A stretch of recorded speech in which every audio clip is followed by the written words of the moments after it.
वहीं जानकारी मिल रही है कि राजस्थान की राजनीति के घनश्याम अब कांग्रेस का दामन थाम सकते हैं।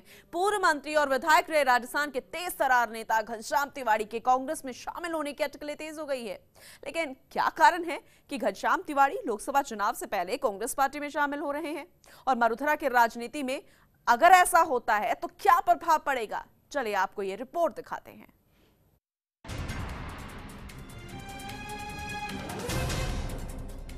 लोकसभा चुनाव से पहले क्या घनश्याम तिवाड़ी कांग्रेस में शामिल होंगे? ये सवाल सियासी गलियारों में इन दिनों चर्चा का विषय बना हुआ है। आखिर इन अटकलों ने क्यों पकड़ा है जोर? तो सामने आया कि पिछले 2 दिनों से लगातार मुख्यमंत्री अशोक गहलोत और घनश्याम तिवाड़ी के बीच हो रही मुलाकातों से इन अटकलों ने जोर पकड़ा है कि किसी जमाने में बीजेपी के कद्दावर नेता रहे घनश्याम तिवाड़ी अब हाथ का दामन थाम सकते हैं। कयास लगाए जा रहे हैं कि तिवाड़ी अपनी भारत वाहिनी पार्टी का कांग्रेस में विलय कर सकते हैं।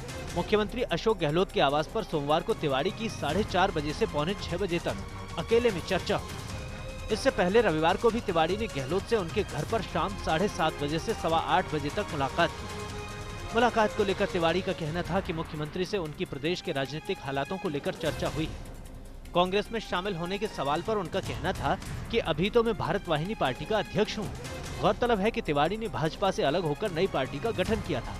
विधानसभा चुनाव में कई सीटों पर उन्होंने प्रत्याशी उतारे, हालांकि वे खुद और उनके सभी प्रत्याशी चुनाव हार गए। गहलोत से ये सोमवार को तीसरी मुलाकात थी। वे पीसीसी चीफ सचिन पायलट से भी पहले मिल चुके हैं। तिवाड़ी पिछले दिनों मीडिया के सामने ये स्वीकार कर चुके हैं कि उनके सामने कांग्रेस ही एक विकल्प है। अगर कयास सही निकले तो अगले कुछ दिनों में तिवाड़ी कांग्रेस के बैनर के साथ नजर आएंगे। घनश्याम तिवाड़ी क्यों हुए भाजपा से अलग?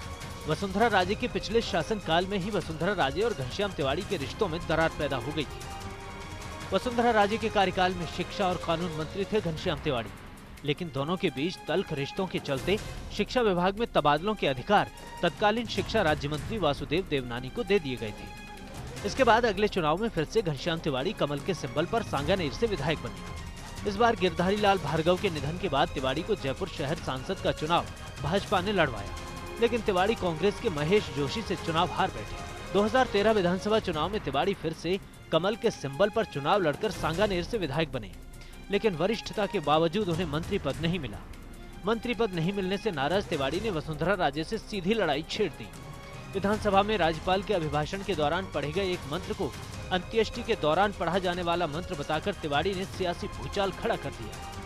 वसुंधरा के खिलाफ आरोपों का पुलिंदा उन्होंने अमित शाह और नरेंद्र मोदी तक पहुंचाया।